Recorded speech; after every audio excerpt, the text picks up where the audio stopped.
Résumé du livre « Psychologie des foules » de Gustave Le Bon. Gustave Le Bon, dans son ouvrage « Psychologie des foules » 1895, analyse les mécanismes psychologiques qui régissent le comportement des foules et leur influence sur la société. Il explique comment un individu, au sein d'une foule, perd son individualité et adopte un comportement irrationnel, émotionnel et impulsif. Les caractéristiques psychologiques des foules. 1. La transformation de l'individu en foule. Lorsqu'un individu rejoint une foule, il perd son esprit critique et sa responsabilité personnelle.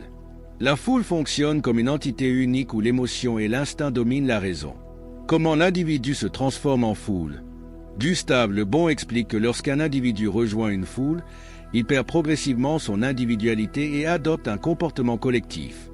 Cette transformation repose sur 3 mécanismes principaux. 1. L'anonymat, la disparition de la responsabilité individuelle. Dans une foule, l'individu se sent anonyme et protégé par le groupe. Il a l'impression que ses actions n'ont pas de conséquences personnelles. Cela le pousse à faire des choses qu'il n'oserait jamais faire seul. Exemple, violence, vandalisme, enthousiasme excessif. Exemple, lors d'une manifestation ou d'un match de football, une personne calme peut se mettre à crier, casser des objets ou insulter, simplement parce qu'elle se sent noyée dans la masse. 2. La contagion émotionnelle, l'influence irrationnelle du groupe. Les émotions se propagent comme un virus dans une foule. Un individu adopte l'état d'esprit dominant du groupe sans réflexion critique. Ce phénomène est amplifié par les cris, les gestes et les comportements collectifs. Exemple, dans une salle de concert, si une personne commence à crier d'enthousiasme, les autres suivront sans réfléchir. De même, dans un mouvement de panique, une personne qui court peut entraîner tout le groupe dans la fuite. 3. La suggestibilité, l'acceptation automatique des idées du groupe. L'individu cesse d'analyser les informations et adopte les idées dominantes. Il devient réceptif aux slogans, aux images fortes et aux discours simplifiés. Un leader charismatique peut orienter la foule avec des mots-clés et une voix forte. Exemple, un discours politique bien construit peut influencer une foule en jouant sur les émotions, peur, espoir, colère. Un chef religieux ou un influenceur peut convaincre ses abonnés en répétant des messages courts et percutants. Conclusion. Pourquoi cette transformation est-elle si puissante? L'individu, seul, réfléchit et prend des décisions rationnelles. Dans une foule, il est submergé par l'émotion et l'influence collective. Il devient plus impulsif, plus réactif et plus manipulable.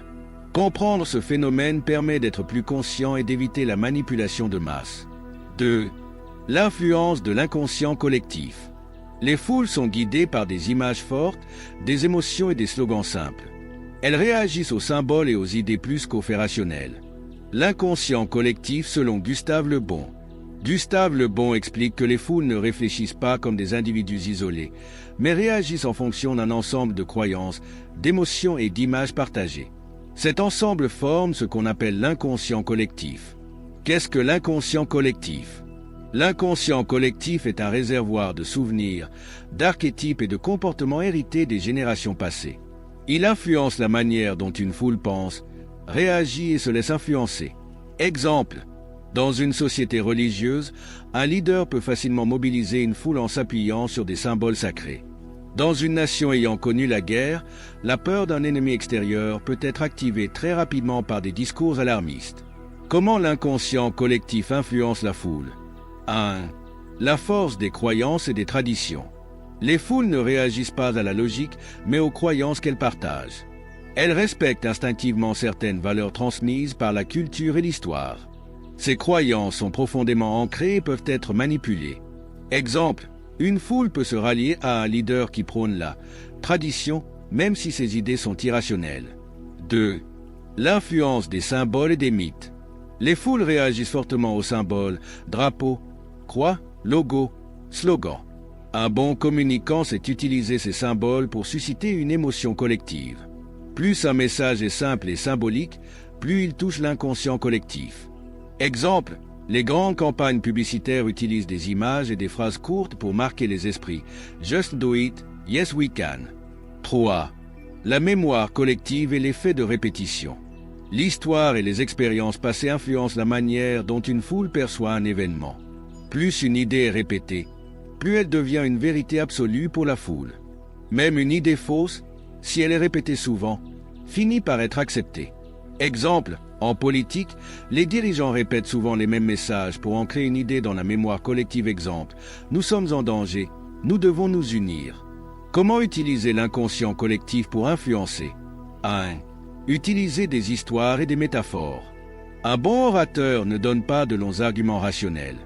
Il raconte des histoires simples et marquantes. 2. Jouer sur les valeurs profondes. Si tu veux influencer un groupe, connecte-toi aux valeurs qui résonnent en lui. Exemple, liberté, justice, famille, sécurité. 3. Créer des symboles forts. Associe une idée ou une cause à un symbole puissant, logo, slogan, couleur, image. Conclusion, comprendre l'inconscient collectif, c'est maîtriser l'art de l'influence. 3. La suggestibilité et le mimétisme. Les foules sont facilement influençables par un leader charismatique. Les idées et émotions se propagent rapidement, créant un effet de contagion. 2. La manipulation des foules. 1. Le rôle des meneurs. Un leader peut influencer la foule en utilisant des discours émotionnels et des répétitions. Les grands orateurs et figures politiques savent capter l'attention et mobiliser les masses. 2. Le pouvoir des illusions. Les foules croient plus facilement aux promesses et aux mythes qu'aux faits concrets. Elles sont attirées par des idées simplifiées et des explications manichéennes bien ou mal. 3. La force des croyances et des traditions. Les foules se basent souvent sur des croyances collectives et des valeurs transmises par la société. Modifier ces croyances nécessite du temps et des stratégies adaptées. 3. Applications modernes. Politique. Les discours populistes s'appuient sur l'émotion et les slogans percutants pour rallier les foules. Publicité et marketing. Les marques utilisent des symboles, des valeurs et des émotions pour créer un attachement collectif. Médias et réseaux sociaux. L'information virale repose sur l'émotion et la rapidité de propagation. Exercice pratique de la chaîne YouTube L'Art de réussir. Expérience de la foule émotionnelle. Regardez un discours politique ou une publicité marquante. Analysez quels éléments émotionnels sont utilisés pour capter l'attention, slogan, image, répétition. 2. Expérience de la manipulation des foules. Créez un message impactant sur un sujet et testez sa diffusion sur un petit groupe. Vous avez été inspiré par cette vidéo?